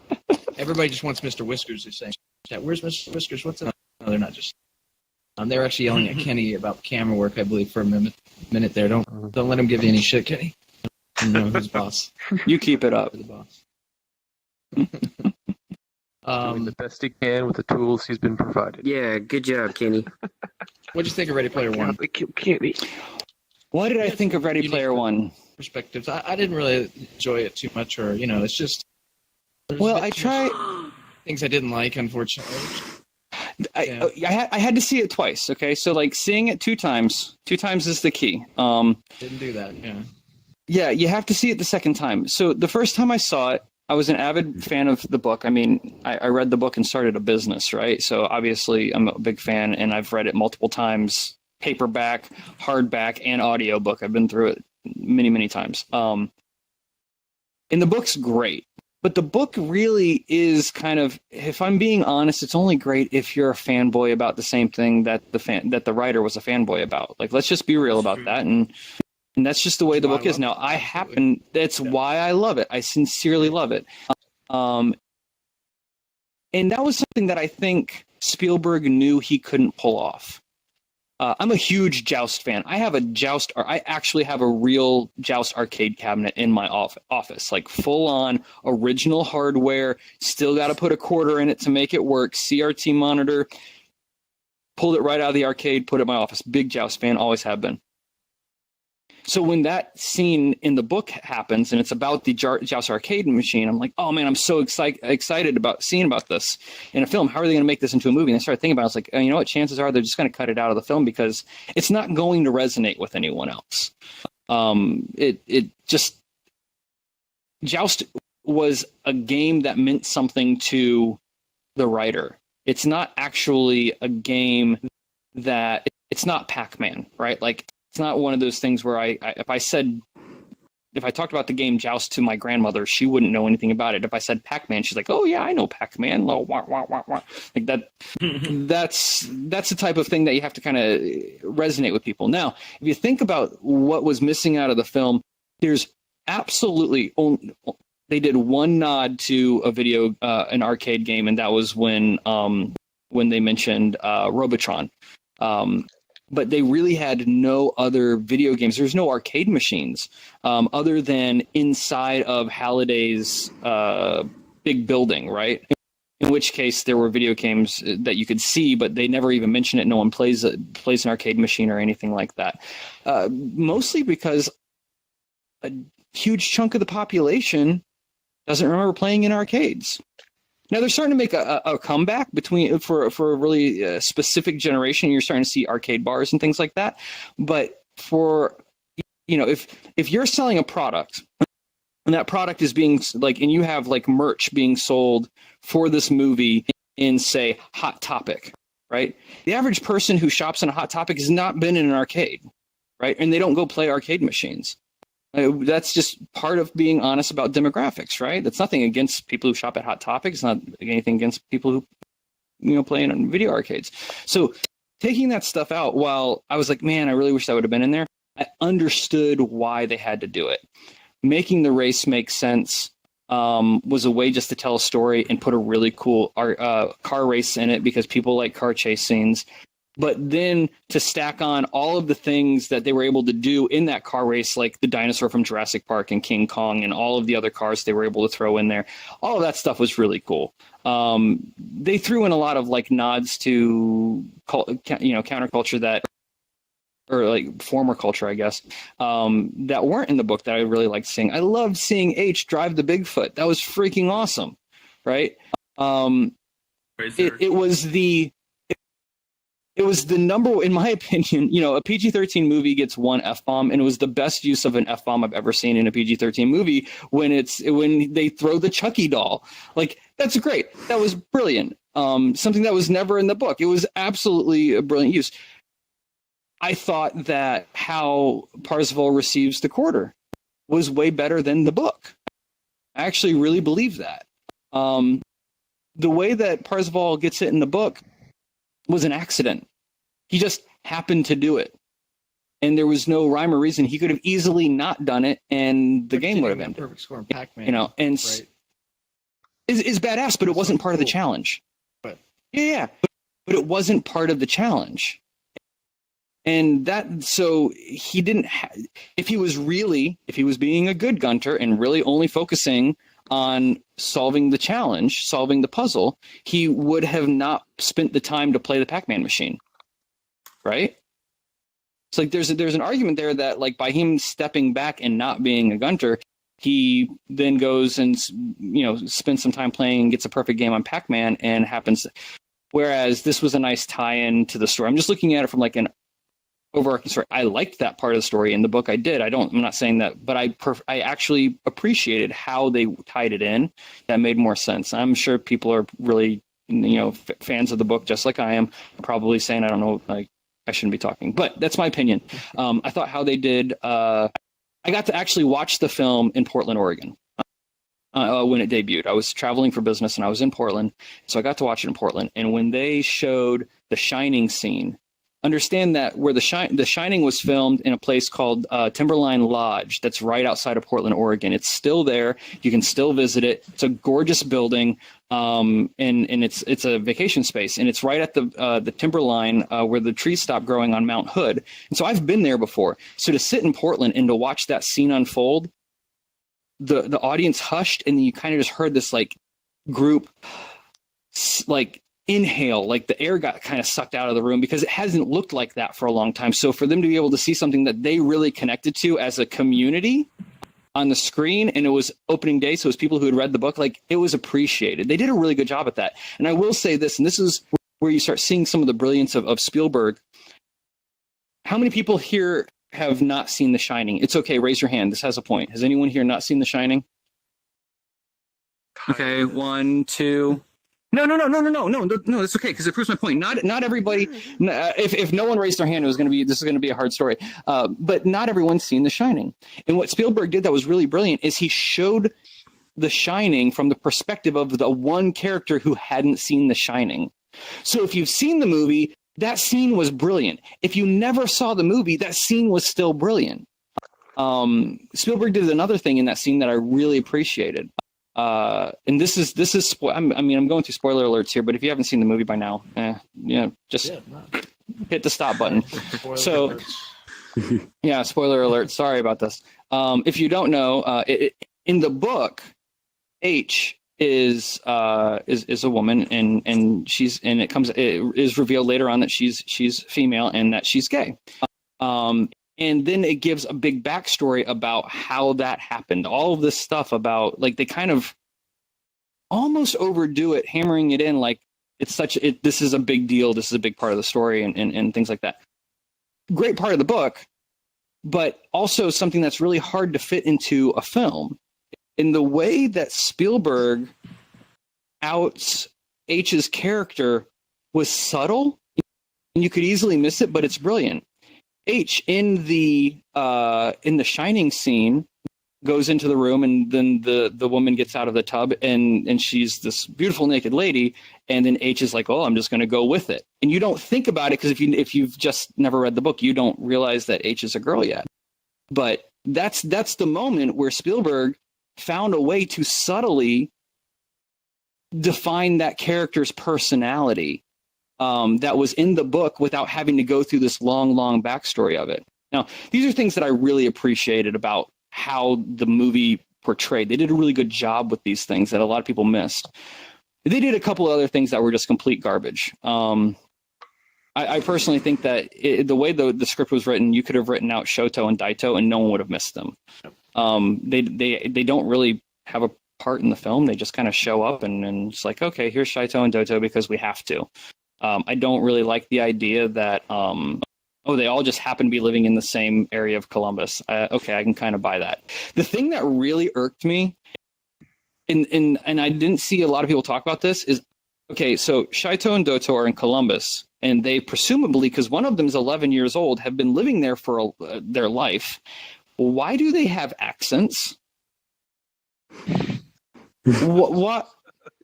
Why do they have these stereotyped Asian accents like that? There's, if they just happen to be in Columbus, Ohio, it's not like they got on a plane from Japan and flew here, right? Like, oh, if you're just going to throw them in Columbus, Ohio, don't give them accents. They're from Columbus, Ohio, and they're kids. This makes no sense. It was those type of things that really kind of like threw me off when watching the film. But it's a really good movie. My final opinion is it's a really good movie about a really great book. And as long as you look at it like that, it's enjoyable. It's something that was needed.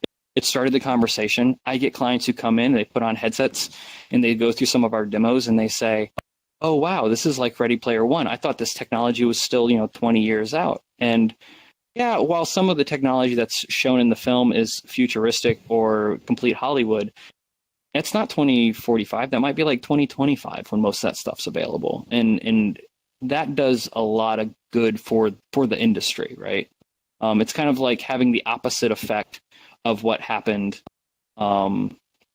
when people saw, Lawnmower Man. It's like, oh, VR like Lawnmower Man, and they say it like, oh wow, this is crap.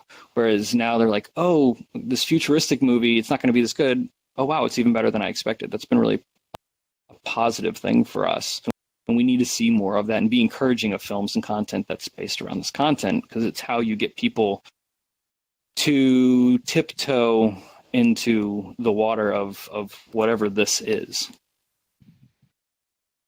It's definitely great for that. I think it definitely shows VR very well. I'm just getting nitpicky of story stuff, or because I want to be more neckbeard friendly. I don't know, not friendly, but like just chock full of neckbeard love. Yeah.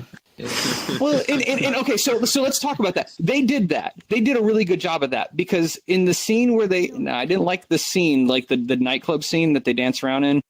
Wasn't a huge fan of how that scene played out. But the scene when he goes through all the characters and the fact that he landed on Buckaroo Banzai, if that's not a nod to the neckbeards, then I don't know what it is. Like, they still put in some pretty obscure stuff in that film. Because I guarantee you most of the people watching that movie were like, you love Buckaroo Banzai. Who's Buckaroo Banzai? Like, that's such a sci-fi B movie that most people don't know. So you kind of they found their way into it, and that was good. But I mean, you can't completely. Yeah. What is Buckaroo Banzai? Watch that. Let's talk a couple more things, then we'll start wrapping things up and talk about the hunt and a little stuff. But let's talk about Atari. Atari. Talk a little bit about the Atari, maybe some the games that you like the most. Where you go by Atari? Well, one, the username was available, and I was like, oh shoot, Atari's available. We'll log in that. That's a good one. I grew up with a hand-me-down Atari. Right. And I didn't really have, both my parents were public school teachers. And so they were kind of like in that generation of like, video games will rot your brain. So I didn't really grow up around video games. But I did have an Atari. So I had rudimentary video games. And then, I don't know, it got sold in a yard sale like everyone else's did. And then I saved up my money and bought a Virtual Boy, so I still didn't have video games. For real, they only released 5 cartridges for that thing. 11. And I had 3 of them. And so I did have a Game Boy. I loved my Game Boy. That was probably my go-to console for everything. I grew up with an original gray Game Boy. And I loved that thing, and still have it. Still works. I can't believe the thing still works. Wow. And so Atari was just something that was like one of my first memories, and I had a handful of games. Nothing great. I think I had the standard like Pitfall, and I had Adventure, and I think I had like basic math, because my parents were school teachers. And I can't remember what the other ones were. I mean, everyone had a copy of Combat. And so it was a hand-me-down. It wasn't like, oh, I remember when Atari was the top of, I was born much after Atari's life. But if anyone knows anything about the hardware, that stuff doesn't die. Like, they still work, and they work really well. And so it was just one of these things that I always had. And I don't know, in the last couple of years, I've just become increasingly more obsessed. And what got me obsessed with Atari was VR. I know, in a hush falls over the audience of confusion, because they have absolutely nothing to do with each other. I was looking at, I remember having this conversation with myself. I had just gotten an Oculus Rift with motion controllers. And my business was just starting to take off. And I couldn't figure out why, when I showed people the Oculus Rift with the motion controllers, they weren't clicking into it. And it goes back to what I was talking about, the controllers being too complicated. So I remember looking at it going, how are we going to make the Oculus Rift as popular as the Atari 2600 was in the 80s? How does it get into every home? Because that was the thing. Like the Atari, you do your history research, the Atari wasn't the first to market. It wasn't, it didn't have the best graphics. It wasn't the most powerful. And arguably, it didn't even have the best games. So why was the Atari in everyone's home in 1983? Killer wooden box. And the answer was close. If you compare it to the other consoles at the time that were really popular were like ColecoVision and Television, right? And so if you go back and you compare what was available, the Atari had this very simple approach. I have this button right here. Where is it? This joystick. It was a joystick that you played with one hand and a button. And that was it. You could not get lost on the controller. Now, if you go back and look like in a Television or a Coleco, man, those controllers, one of them had a button on either side and a dial and a thing that looked like a cell phone keypad. Yeah. And you just look at this, and then it had like this spiral telephone cord that was only like 2 feet long. So you're sitting here like right next to the television because there wasn't enough, like you could not play that console. Now, that console was more powerful and had better games and had better graphics. But the Atari was beating it out because it was simply approachable. If you had an Atari, if you were 5, if you were 15, or if you were, 85, you could sit there and play what seemed like an arcade in your home. And this was also at a time when arcades were kind of like gross and sort of seedy, and you didn't really parents didn't want their kids to go to these things. And VR, that's when I realized, like, oh, VR is like right in the same spot. VR is where Atari was. We even have arcades dedicated to VR, but they're kind of gross, and like you don't know who's been in those headsets, and I don't know if I want to go to those things because I don't know who's there, and they're a little expensive, and all of these things. I'm nothing against VR arcades. I love VR arcades if they're done right, but there are a few that aren't, and so it's kind of getting the same stigma. So how do you bring the VR headset into the home? And that's when I had this realization, like, because the Atari controller was accessible, the console was successful, and that's where this whole idea of going back to single button, super simplistic VR design comes into play, because if we can make it accessible, it becomes successful. And so I started getting increasingly more and more interested in Atari games, and I started going to my local shops, and then it finally became into this awful obsession where I started my Atari cart collection has become bonkers at this point. Unless it's like a really rare game, I pretty much have it, and I've played these games, and I study them, and I look at the mechanics, and there's one called Pressure Cooker, where you're just constantly trying to make these hamburgers and get them into. So go look it up, because go look up this game called Pressure Cooker on the Atari 2600. It's a game where you have people ordering burgers, and it's got like 4 different. It's got 4 different ingredients, and you have to like collect the ingredients and put them in a burger and then drop them into a chute. Now, the brilliance of watching this game isn't the mechanics. The mechanics all make sense. It's really easy to play. But they've got the way that they give you the orders, there's no words. It's just little check marks on, okay, we need a burger here, and it's going to have these ingredients, and they're either checked or they're not. And it's a really simplistic approach to the user interface, the UX of the software, to say, okay, this person needs to be able to see 4 different burger orders that all have 4 different ingredients. How do we show that without putting text on the screen, because it's a 4K cart and it's on an old CRT monitor and you can't read text on it, right? So how do you make a game so simplistic but yet still make it challenging? And Pressure Cooker is a perfect example of really simplistic approach to complicated game design.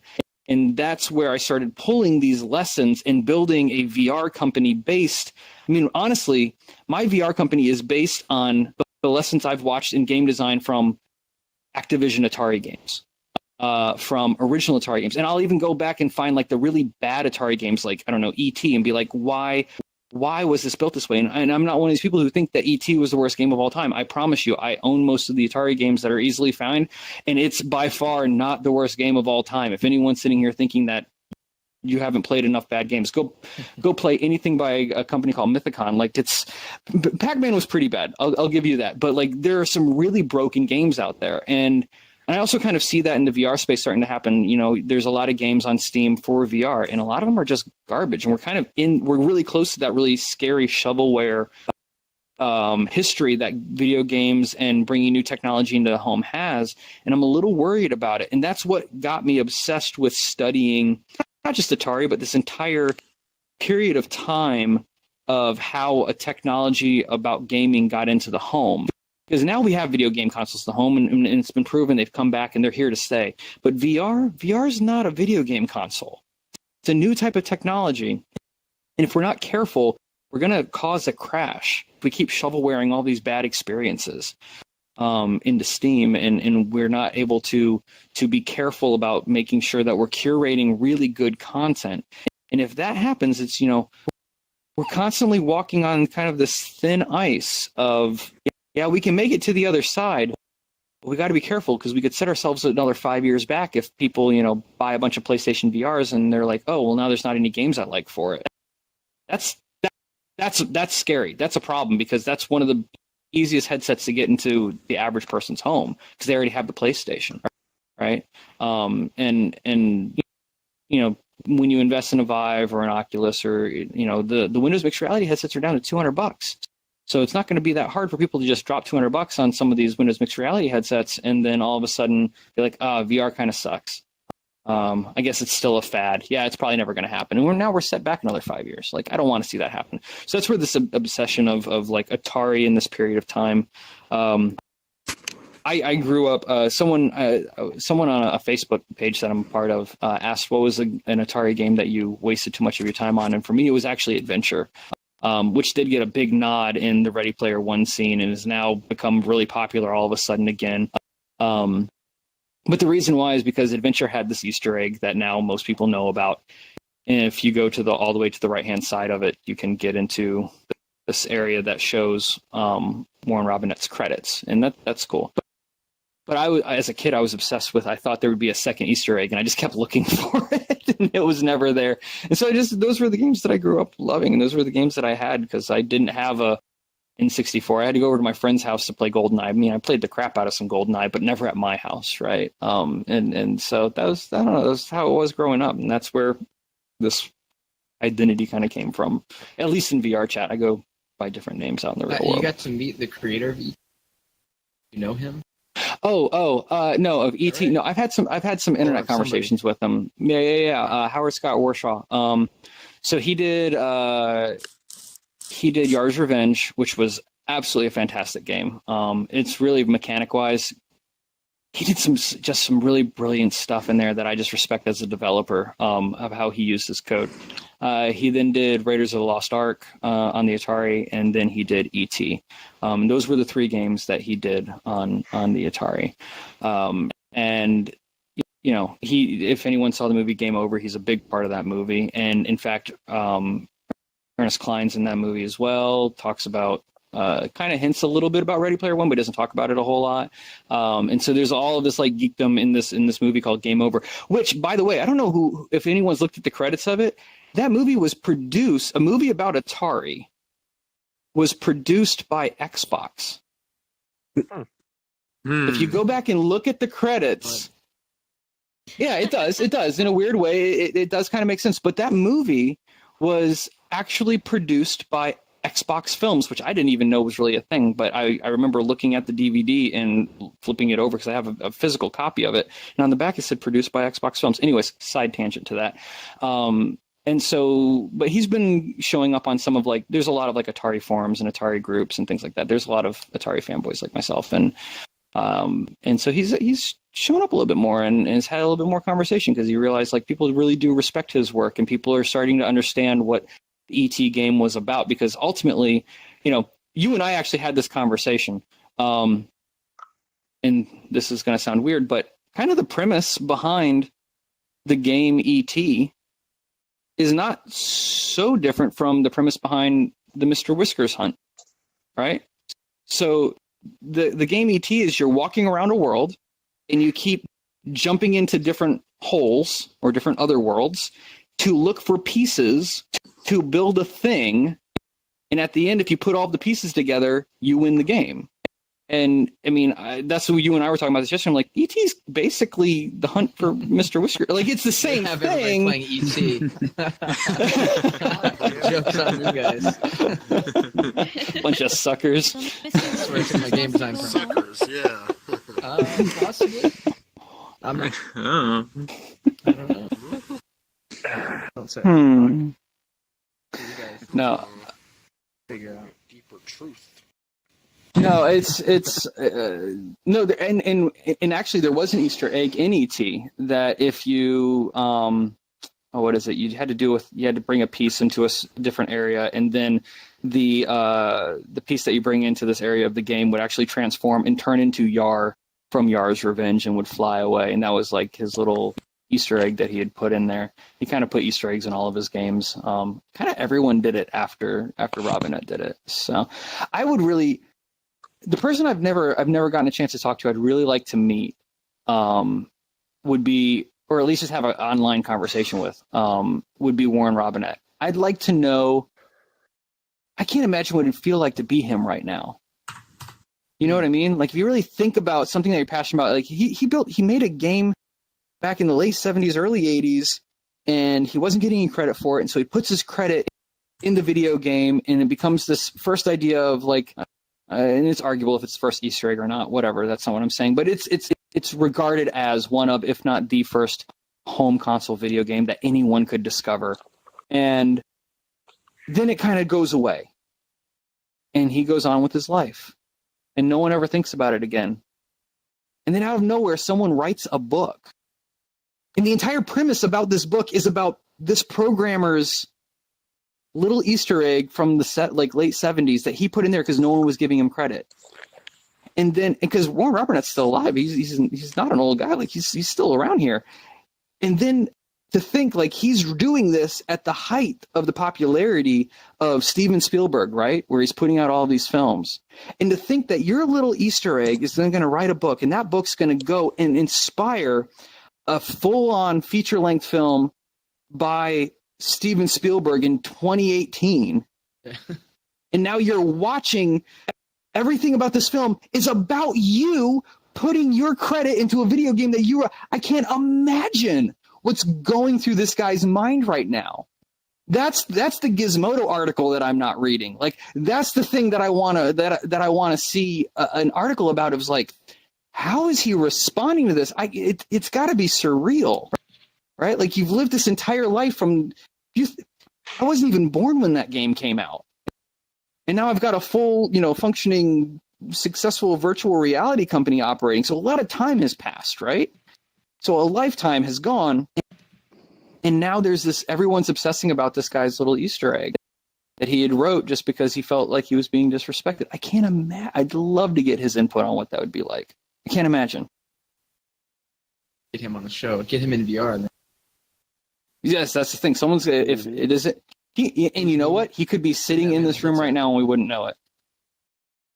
Mm-hmm. Billy doesn't say much. She actually never talks. I've always wondered, maybe.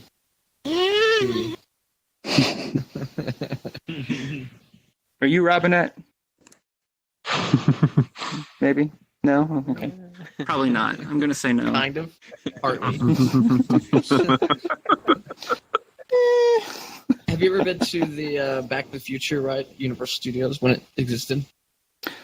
Well, I grew up in Tampa, Florida. My parents were school teachers in the 90s, which meant during that time they got free passes. Like, there was this period of time where teachers got to go to Walt Disney World for free and Universal Studios for free. And so, I lived there.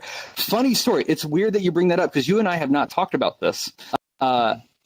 As a big VR fan and part of that coming from seeing ideas of technology grow, I really loved how the 2015 was depicted as a kid because it wasn't like this dystopian future. It was something bright that you really wanted. I hate that they nailed 1985 and just shot it to 2018. They shouldn't have done that. But all of that to say, this idea of where the future was really interesting to me. So yeah, I loved that ride. I was on that ride every time. I mean, I loved it. I think I've got like yearly pictures of myself growing up next to the DeLorean that used to be parked outside. I have a picture in it right here that you can't see, but I didn't go to quite that many. That's super adorable. Someone brought that into VRChat, by the way. Oh no, that's not what I was. It's a strong bit. No. This gets really adorable. Okay, so when I was in college, I had a roommate, and my roommate had a job as one of the Green Army men at Disney World. He was a character. And he was a character. He was a Green Army man. He played the Green Army man. He played Eeyore. Anyways, that has nothing to do with the story. Just that Eeyore was a funny character for him because he just had to be manically depressed. And he was friends with one of the prop people at Universal Studios. And when they closed the Universal Studios ride, the guy who was in charge of the props was taking all the props out, and he gave my roommate the hoverboard from the ride that was in the glass case. What? And so we had that in our apartment. We had that over our mantle. That was our mantelpiece, was the hoverboard from the Back to the Future ride. That was amazing. That is. Now what's crazy is that's not just dork. That's beyond. You just went to like. Yeah. That's a totally different. It's like now the funny thing is something. I don't know. It's made out of junk because it was a prop behind plastic. So like the circles on the bottom of it are like Cool Whip cans that they spray painted. Like they were just like plastic tubs, and it was just put together. And it was all styrofoam because it didn't have to be real. It was just behind this piece of glass. So it looked amazing until you touched it and you were like, oh, it's literally made. I could make this out of the trash in my garbage. But it was so brilliant. I loved it. That was our mantelpiece forever. Yeah. And it's priceless too. Great. So Cloud was bringing up Mestron Bag. He's a user here. I don't know if you ever met him, but we'll definitely introduce you. He's recreating the Back to the Future ride in VRChat, and I've experienced what he's done so far, and it brings me back. It puts me there, because the video is available. So you take that, and then you, of course, got the DeLorean model. You've all seen that around. This is how I first met you. Yeah, totally. Yeah, where's he at? Bring me Mestron Bag right now.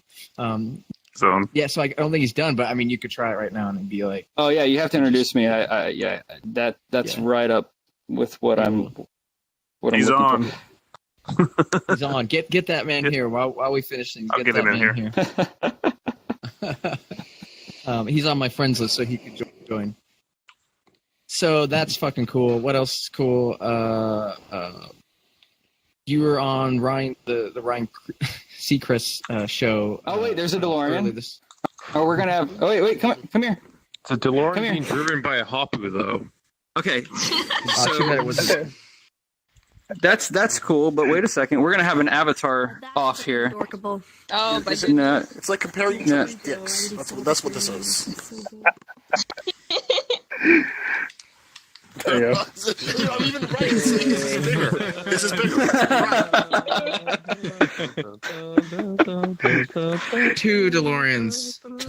Walk into a bar. Daddy and a baby and a daddy DeLorean. Stop it. To the no parking area. Thank you. What were you saying? I'm sorry. Oh, the interview. Yeah. So yes, I've been doing a series. Seacrest show to my show in the span of a month here, and obviously this is the more high profile. Here's the thing. I've done on Twitch, I'm pretty sure, than watch the show on iHeartRadio. Pretty sure. I've done a lot of podcasts in the last couple of months. I mean, with VR finally hitting it off, and people are starting to ask these questions, and I'm answering these questions. And actually, that podcast is actually about a big chunk of my life. It's a podcast called Everyone's Dumb. And the concept of the podcast was really cool. It's about like all of the stupid stuff that people have done, and yet you can still like find success if you're just like passionate about something, if you're true to it, and you really set out to do something that everyone, like if you're ever like on this trajectory where you think, oh, I'm really going after something, and then you make a dumb mistake, and then you think, crap, now I can't do it. Yeah, of course you can. You just keep going, right? Yeah. So it's that one's a really long podcast. I mean, that show was like an hour and 45 minutes long or something like that. It was crazy, but it goes through everything from where I grew up to how I've gotten here and all of the mistakes I've made along the way, it gets really personal and stuff like that. But it's something where it's kind of like we had talked about this of like I'm pretty much an open book, and if you do enough Googling, you'll find everything else that there is about me that's just kind of growing. You don't want to see. Don't Google images. There's nothing quite that bad. But it's one of those things where it's kind of like I kind of went through college as a DJ and as a songwriter and working in the music industry. You don't really get to hide and be like, oh, I have anonymity. And you just finally get to a point where you're like, screw it, whatever.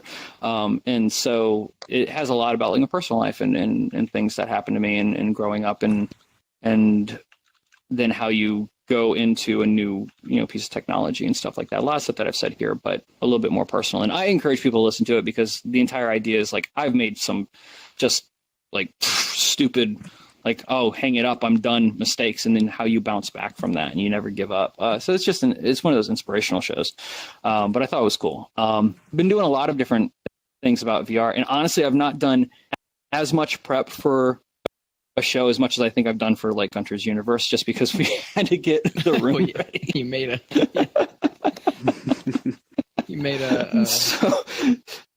nice puzzle for everybody to enjoy. Remember all that locking on and off again? Oh yeah. I didn't know. I just learned from Polaris just told me that I didn't know that you could stay logged into VRChat and upload a new world tier account. I didn't know that was a thing. So like every time that I made a change and something was broken, I would shut off VRChat. I'd open it. I would leave Unity up and I'd go and I'd make changes and then I'd push it and I'd wait for it to go up. And then I'd get back into VRChat and check. It was just always logging on. I didn't know you could do that. I just found out today and I was like, everybody's dumb, right? Like these are the dumb mistakes that in my head, I was just like, obviously you're pushing up to a server and it's on your account. So I'm sure my account has to be turned off. I never even bothered trying it. And I was just like, oh, duh. So always learning. You never stop learning. So I guess I can tie these things a little bit. Speaking of learning and like shows and this room that this hunt, you're gonna find yourself at the end of this puzzle here, and where you're gonna find the weapon, and that is going to turn into hopefully potentially a place where you're going to do your own virtual podcast or talk show, but focused on the developer side of things. And so you're going to be teaching, dropping the knowledge. That's the kind of show you want this to be, is a place for developers to learn and get through the tough stuff. Not high level, so about digging in.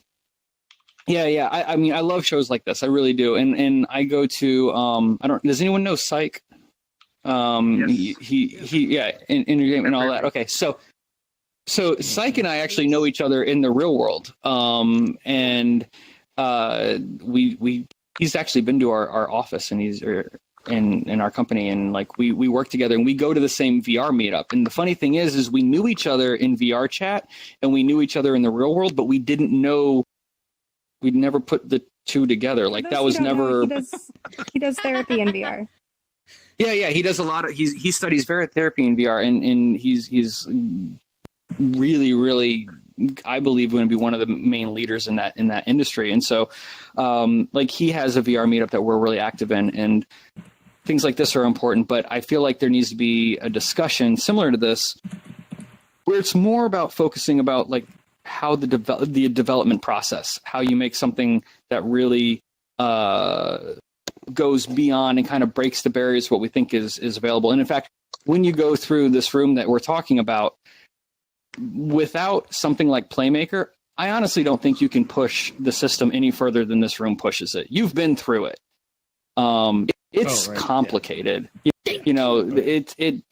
It's a lot. There's a lot of gameplay. It's about as complicated as I feel like the current system will allow you to get. But man, that's going to change. And so when that changes and there's more development, there's more conversation about what makes good development, where the game ends will eventually be called the studio, like something studio or something. But that's where there will be a similar location that we're going to hold these type of meetings, these type of conversations about, okay, now how do we develop on this platform? What do we do here? How do we make it more complex and engaging while make it simplistic for the user so it's a positive experience? Now, I'm sad to say that because of like some of the this is probably going to be one more of the clunkier rooms. It's a clunky room, but that's just simply because of some of the restrictions of how VRChat is set up. But yeah, that's what that room's going to be. I'm starting probably in the next week or so. There's going to be, and probably this may be of interest to some people, a YouTube stream or a podcast called Tech Tangible. Tech Tangible is about the idea of approaching the discussion of technology at an executive level, right? So how do we, that's going to be the total opposite of what's going to happen in the room that we're talking about in VRChat. What's going to happen in that show is a simplistic approach of like, I answer the question, what's the difference between AR and VR almost every day when I'm talking to business owners and marketing directors and stuff like that. I love answering that question. It means that I have a job. But there needs to be some type of a streaming platform that we're going to have a conversation called Tech Tangible. And it's going to be a really simplistic approach of, okay, how does this technology affect business? How does this technology affect education? How does this technology affect marketing? And in doing that, how do we keep it simplistic enough to where it's approachable? So it's approachable technology. That's why it's called Tech Tangible. It's technology that is tangible, right? So those are the two things that I've got cooking coming up in the next couple of weeks, and we're going to be rolling those together. The dev talk show, the dev conversation room, it's probably going to take a little bit longer because obviously we got to allow this room to play out for a little while. But yeah, that's what's coming.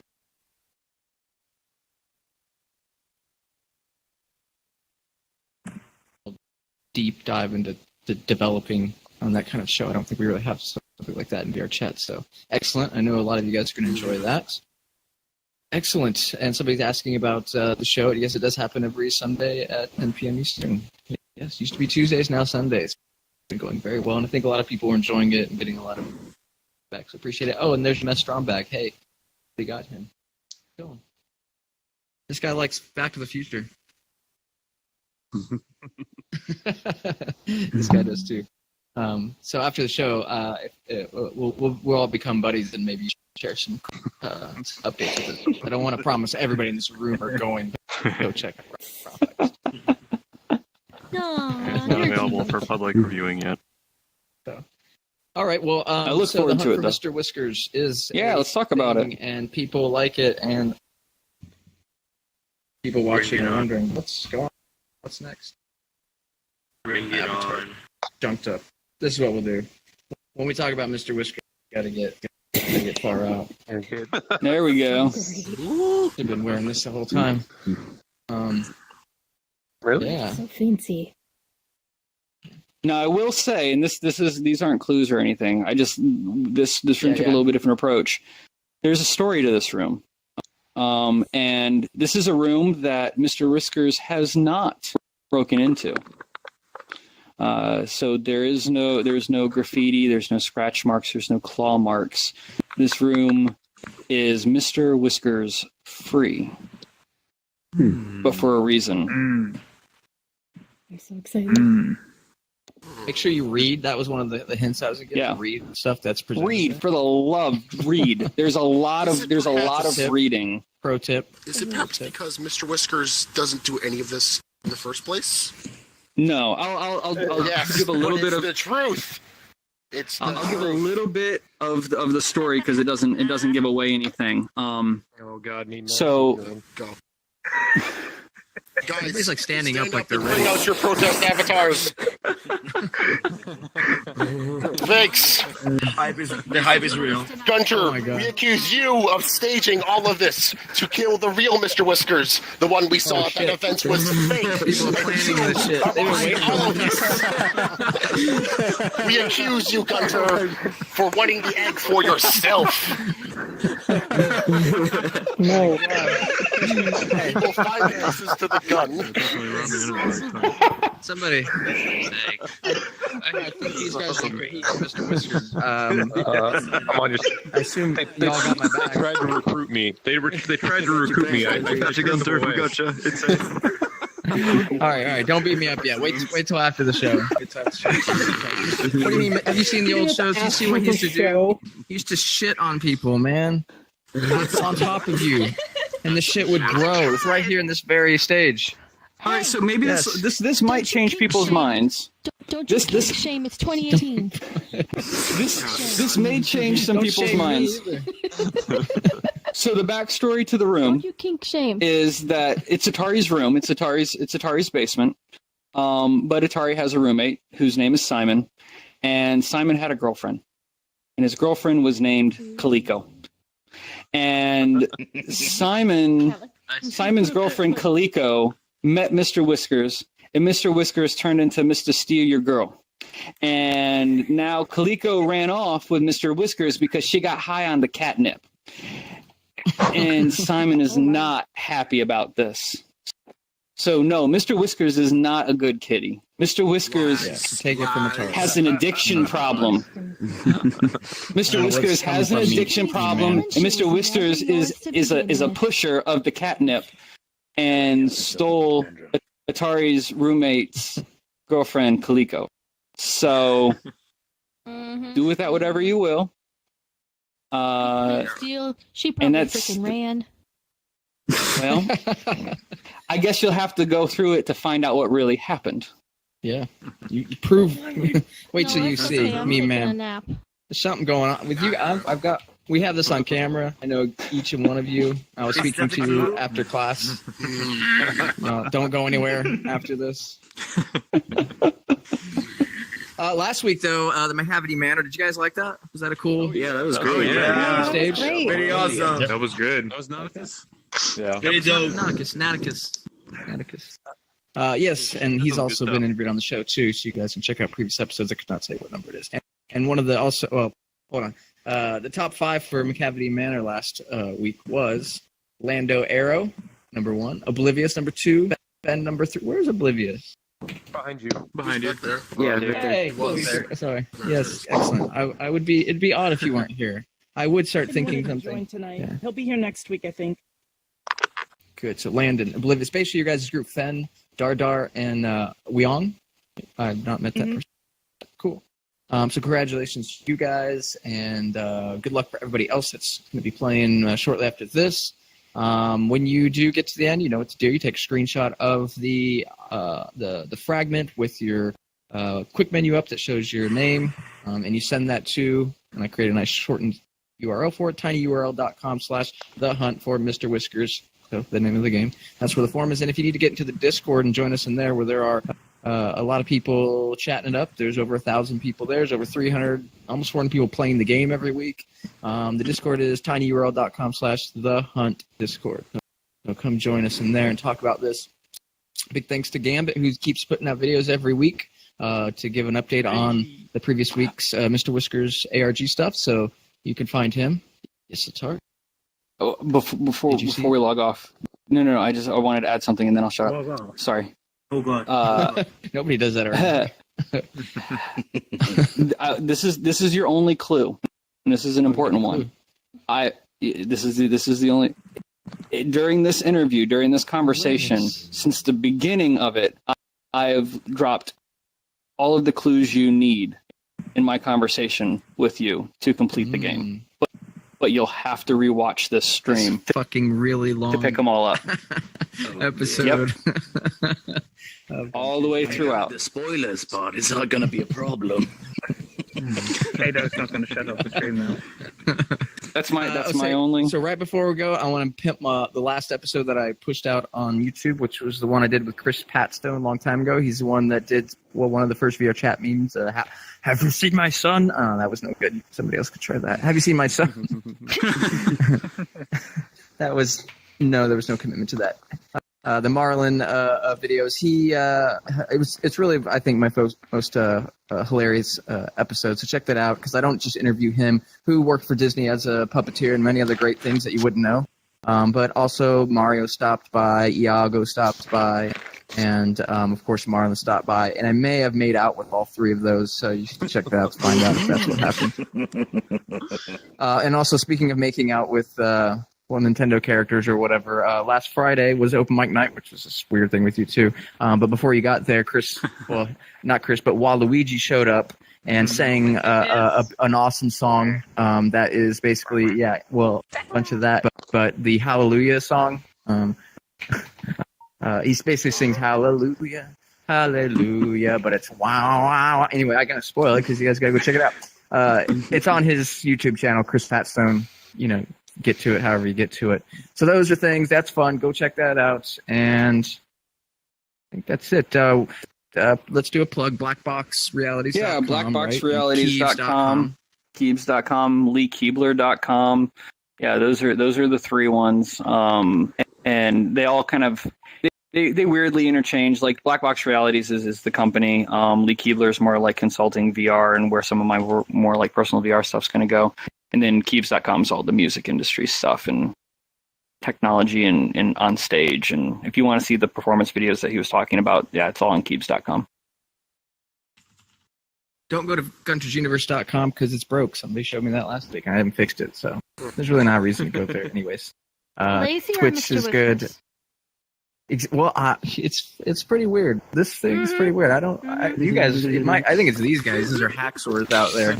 And again, stay here fellow afterwards. hunters, join Mr. Whiskers' side, for Gunter is a false. He has led us wrong. He has led us astray and away from the truth. Oh my god. Thanks, Squid GM3, Olivier JT, Cause Effects, K-Dog, who all helped me produce this thing, and everybody on the Hunt team that's not going to be named. You know some of them so far, but you do not know them all. This has been great. Follow me on Twitch, YouTube, Twitter, all Gunter's Universe. That's it. Have fun. You guys, what are you doing? Go find Mr. Whiskers. Get out of here. Except for you guys. Join our cause, and we will take down Good night, Gunter everybody. ourselves. Good night. That's right. Good night, Mr. We'll take him down. You want to go, Store Boy? I'll see what I can. What the fuck?